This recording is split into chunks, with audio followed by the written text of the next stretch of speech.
Namaskar learners, I am Dr. Chunnu Prasad, Academic Officer Political Science. I welcomes you to the subject of social science. Today we are going to discuss on the topic local government and field administration. Dear learners, mostly we will try to understand what is local government in village and cities, efforts of the people to strengthen the democracy through local government, structure and functions of the local government in India, and we will see both rural as well as urban. We also try to understand what is 73rd and 74th amendment of constitution and the steps taken towards women empowerment, and try to understand what is the necessity and importance of different officers at different levels of field administration for assisting the representative for better functioning of local government and the role of local government in our daily life. Dear learners, you must have listened about the Gram Panchayat and municipal committees. These two bodies work for the development of villages and cities, and recently if you remind, you must have listened about the elections of these bodies being held in different states through radio, television and different other means of communications. We know that the union government works at the central level and the state government works at the state level. Dear learners, it is the feature of a federal government that two governments are ruling at the same set of population. In India, a new level of government, that is local self government, has been added as a third level of government to address and deal with the local problem of the village or a city. We can say that there is one government for the whole nation or the country, and that is called the union government, consisting of President of India and the Prime Minister of India. Then we come 29 states government for the 29 states of India with governor and the chief minister of the state concerned. After this comes the third level of government. Under each and every state government, the level is called the local self government, whereas in villages, Gram Panchayats are working for the development of the village, so are the municipal bodies working in the cities. Let us talk about both separately. We will find that many functions of the both are common as so as they are working. Let us first take the local self government at the village level. The system working in the rural area is called Panchayati Raj system. Panchayats had been very popular in India for resolving the local disputes and problems. The directive principles of state policy also recommended for promotion of Panchayati Raj system in rural areas. But in 1992, two amendments were made in the Constitution of India. The 73rd amendment of the Constitution has given constitutional status to Panchayati Raj system, and under this act, the Panchayati Raj system has the following features. What are the features? Establishment of three-tier structure for Panchayati Raj system. It means that there shall be Gram Panchayat at village level, a Panchayat Samiti at intermediate level, or for a block or village and Jila Panchayat at a district level. Now, the second important feature is elections for those local bodies are to be held regularly after every 5 years. If at any time due to one reason or the other Gram Panchayat does not exist, then its elections are to be held within 6 months of the dissolution. Now, the third important feature is the reservation of seats for scheduled caste, scheduled tribes population according to their proportion. Another important feature in this act is reservation of 1/3 seats and post of women all the level of the panchayat, and this feature gave a chance to women to participate actively and also become an instrument of women empowerment. And this act also recommends for establishment of State Finance Commission to improve the and finance the local self government. This act also recommends for establishment of State Election Commission to conduct the election for all the local self bodies. So, learners, all these features gave importance to Panchayati Raj system, and now it is mandatory for every state government to hold election for the different institutions of the local self government. Now, establishment of Gram Sabha and its empowerment as a decision making body at the village level is another important feature. every adult member of the village is the member of Gram Sabha and can participate in the proceedings of the Gram Panchayat. Now, the 73rd Amendment Act gives power and authority to Panchayati Raj institutions to enable them to function effectively. This act contains provision for devolution of power and responsibilities related to preparation of plans for economic development and social justice, and also for implementation of such schemes for economic development and social justice as may be entrusted to them. Now, it is for your knowledge that due to this amendment, 232,278 panchayats at village level, 6022 block samitis at intermediate level and 535 Jila Parishads at district level have been constituted, and about 29.2 lakhs elected representatives are managing these institutions. In other words, this amendment has strengthened the people's participation in the governance and also the working of democracy.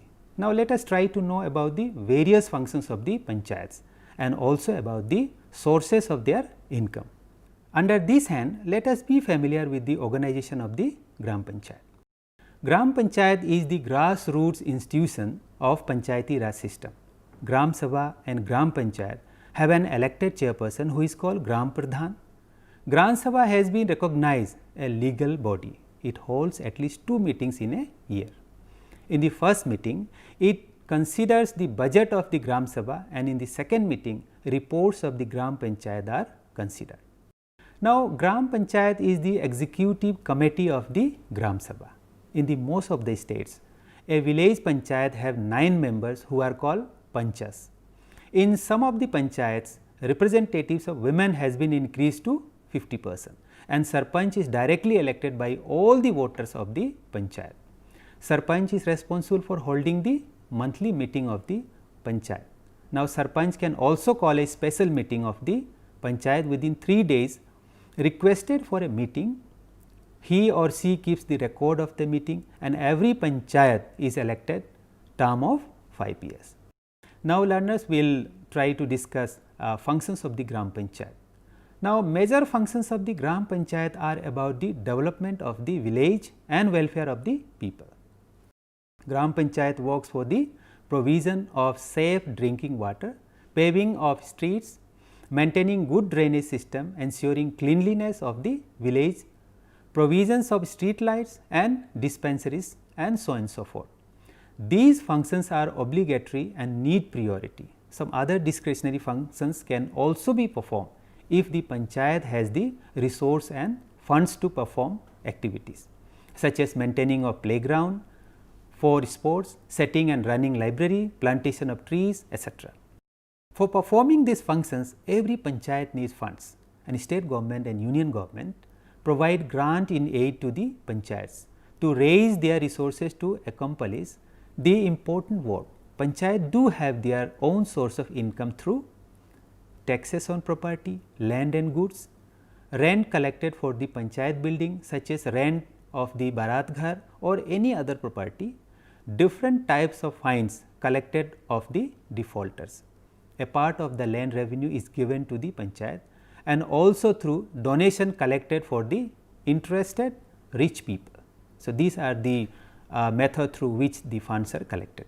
Now, then comes the middle tier, that is of Panchayati Raj, which is called Panchayat Samiti. Now, Panchayat Samitis are named differently in different states. Somewhere Panchayat Samitis are called block Samitis. Every Panchayat Samiti has all the Sarpanchas or chairperson of the Gram Panchayat. Coming under its jurisdiction as its member, MPs, MLAs and MLCs of the block are also the member of the Panchayat Samiti. Now, some members are directly elected and others are the elected members of the Jila Parishad belonging to the block. Some officers of the block are also the member of the Panchayat Samiti. Now, the term of the Panchayat Samiti is also 5 years. In the very first meeting, Panchayat Samiti, chairperson and the vice chairperson of the Samiti are elected by the members. Now, Panchayat Samiti hold 6 meetings in a year with gap of not more than 2 months. and block development officer is the chief administrative officer of the Panchayat Samiti. Now, we will try to understand the Panchayat Samiti perform some important functions. So, what are the important functions Panchayat Samitis they are performing? Panchayat Samiti perform functions such as land improvement, agriculture, watershed development and farm forestry.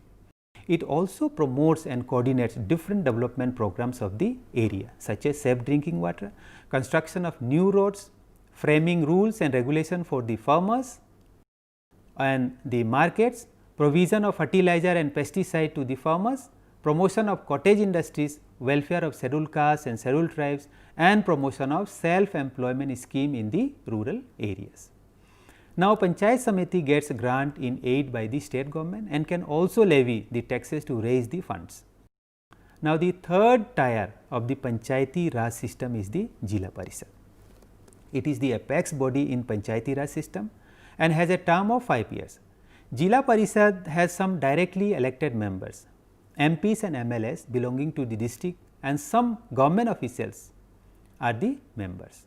Now, Jila Parishad works for providing essential services and functions for the rural population, planning and executing the development programs for the districts.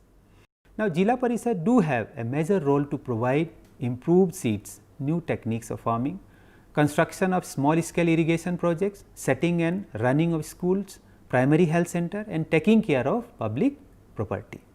Now, Jila Parishad also need money to perform the assigned task. Jila Parishad can raise funds by levying taxes, license fees and market fees, income from various properties of the Jila Parishad, grants from the state and central government and form a share in the collected rent revenue. Now, thus we can understand that all the 3 tiers of local self government have one function in common, that is to look after the need of the rural population and to provide them all basic needs to the life. All the tiers are interdependent and also complement the work of each other. Now, the most important benefit of the local government is to have a first hand knowledge of the need of the people, knowledge of the possible resources, can plan better to fulfill the needs of the people, and local bodies provide for the people participation, which leads to the successful functioning of the democracy. On the line of the local bodies for the rural area, there are local bodies of self governance in the urban areas also. Even there 3 type of local bodies are constituted and the type of local body depends upon the size of the population of the city. Now, big cities have municipal corporation as the unit for local governance, but smaller towns have municipal councils, and the cities where are under the period of transition from villages to cities are provided with Nagar Panchayat. All the 3 types of urban local bodies have more or less the same functions to provide safe drinking water, well illuminated streets, better drainage system, pakka streets, community hall and schools for primary education along with medical facilities in form of dispensaries. Now, in big cities, municipal corporation do have some additional functions such as provision of parking place for the vehicles, local transport for the populations, cycle trackers for cyclists, constructing and maintaining of parks, library and community centers. We can divide the various functions of municipal corporation in 2 parts. One is called compulsory functions and other is called discretionary functions. The functions related to health and sanitation, electricity and water supply, education, public work, maintenance of records of birth and death, provision and maintenance of cremation ground, night shelter, parking place and facilities are the compulsory functions. But functions like construction of park, auditorium, organized music drama or any other entertainment program, provisions of playground for various games and community halls, Bharat Ghars and running welfare schemes are called the discretionary functions which may be organizing of the resources of the corporation allow. Now, it is important to know about the organizational structure of a municipal corporation. Members of the corporation are elected directly, but the head of the municipal corporation, who is called mayor, is the elected by the elected members of the corporation. Mayor is called the first citizen of the city and proceeds over the meeting of the corporation and maintains decorum and discipline in the meeting. She or he act like a bridge between corporation and the state government. We all know that to perform the functions for the development of the cities, municipal corporation do need financial reasons. Along with the grants in aid from the state and union government, municipal corporation imposes taxes and have a regular income from these taxes such as house tax, property tax, charges on the supply of water and electricity, different license fees and income fees, rent of various shops, community center or other properties. Local municipal bodies of government in smaller cities are called municipal councils. Their functions are more or can the same as that of municipal corporation. Health and sanitation, safe drinking water, supply of electricity, maintenance and running of primary schools, paving of streets and provision of public facilities, keeping the record of birth and deaths. Now, municipal councils have the regular source of income such as taxes on properties, vehicle and advertisements, charges on water supply and electricity, license fee, rent of the community center, barat ghar and shops etc., and fines on different offences or violations. Now, the new upcoming cities which are in the transition state for village to urban cities have Nagar Panchayats, which also is a municipal body. These Nagar Panchayats also perform the functions of cleanliness, supply of clean drinking water, the supply of electricity, maintenance of street lights and paving of streets. Nagar Panchayats also levy taxes on houses and charges from supply of water and electricity. Nagar Panchayats also get same grant in aid from state government or central government. In nutshell, we understand that the 73rd and 74th amendment has laid to a strong foundation of the third tier of democracy. 73rd amendment is for rural local bodies and 74th amendment is for urban local bodies. Now, there are three levels of governance both for the urban and rural people. In addition, with the local bodies of governance, there are important officers in the administration. The administrative officer and the whole of the administrative machinery contribute to the functional or the local bodies. The key officers at the district level are district magistrate, superintendent of police, district education officer, district forest officer and a few others. Let us try to understand some of the important offices of the district administration.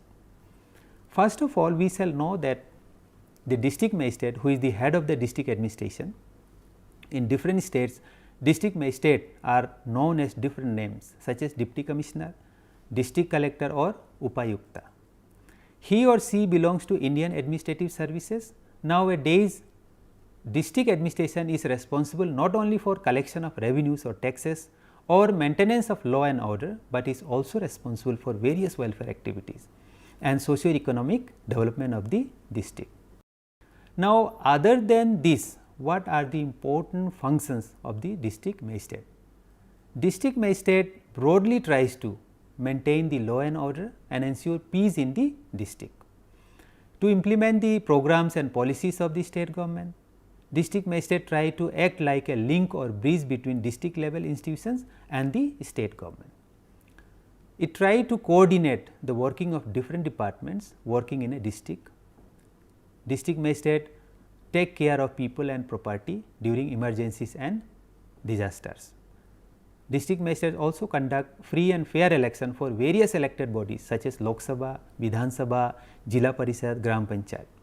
He or she also try to manage collection of funds and taxes and perform judicial functions by deciding on the disputes, and also the most important function of the district magistrate is to listen the grievances of the people.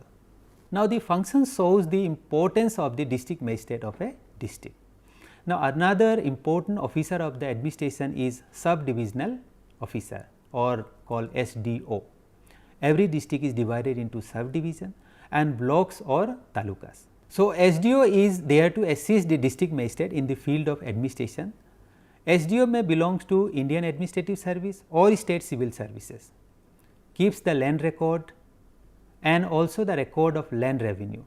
Many a license and certificate are made by the STO. For example, driving license, arms, weapons, weapon license or certificate regarding domicile, scheduled caste or scheduled tribe or other backward classes are issued by SDO. Now, the third important officer is block development officer. He or she is the ex officio secretary of the Panchayat Samiti and looks after the various activities of the block. Now, VDO keeps the record of the meeting, prepares budget and coordinates various developmental activities of the district and block. The local bodies of government provide a chance to the people to actively participate in the decision making processes. Though participation and also being a part of the process, people get political education and also take interest to highlight the problem of the people and also think about the resolution of such problems. Reservation of seats and post for women, scheduled castes and scheduled tribes have provided them opportunity to show their ability and capability. Side by side, this third tier of government has posed many new challenges. Aspirations and expectation of the people have been aroused, but resources do not match the requirement. Even poverty, illiteracy, casteism and money power have also contributed to enhance the problem. It is very important to raise the income and resources of the local bodies, so that these bodies may prove their worth. Local bodies help us from cradle to graveyard. So, such bodies should be given the required resources, so that needs, aspirations and expectations of the people may be realized. So, learners, let us summarize what we discuss and what we try to understand. Local self government in India is the third tier, the first and the second being the central government and the state government. There are two set of local government bodies, one for rural areas and the other for urban areas. Panchayati Raj system is for rural areas and municipal corporation. Municipal councils and Nagar Panchayats are in urban areas, although setting up a village panchayat was mandated by the directive principles of state policy. Local government bodies got constitutional status by the 73rd and 74th Constitutional Amendment Act passed by the Parliament in 1992. The amendment made it mandatory for all state government to have local government bodies and to ensure that they function effectively and continuously. Over and above reserving seats for scheduled castes, scheduled tribes and other backward sections, this act promote empowerment of women by reserving seats for them. Panchayati Raj system is a three-tier system having Gram Panchayat at village level, Panchayat Samiti at intermediate or block level and Jila Parishad at district level. And these institutions work for the welfare and socio-economic development of the people of their respective areas. They also provide basic facilities such as safe drinking water, sanitation, dispensaries, paving of lands and roads, primary schools, old age home and other local needs of the area. The urban local bodies, municipal corporation in big cities, municipal council in smaller cities and Nagar Panchayats in transitional area have been strengthened by the 74th Constitutional Amendment Act 1992. Like Panchayati Raj institution, they have also reserved seats for scheduled caste, scheduled tribe and other backward sections, as well as for women. The local bodies provide basic facilities to the people, develop and maintain infrastructure, conduct developmental activities and look after the welfare of the people of their representative or respective areas. Both rural and urban local bodies are closest to the people and function as the truly grassroots democratic institutions. They provide opportunity to the people to be a part of the decision making process. They have challenges like casteism, corruption, shortage of needed financial resources and indifferences of the people. The district administration headed by the district magistrate not only perform traditional functions of maintaining law and order and collection of revenues, but also does significant development work. It is the real implementation tool for the implementation of development and welfare programs.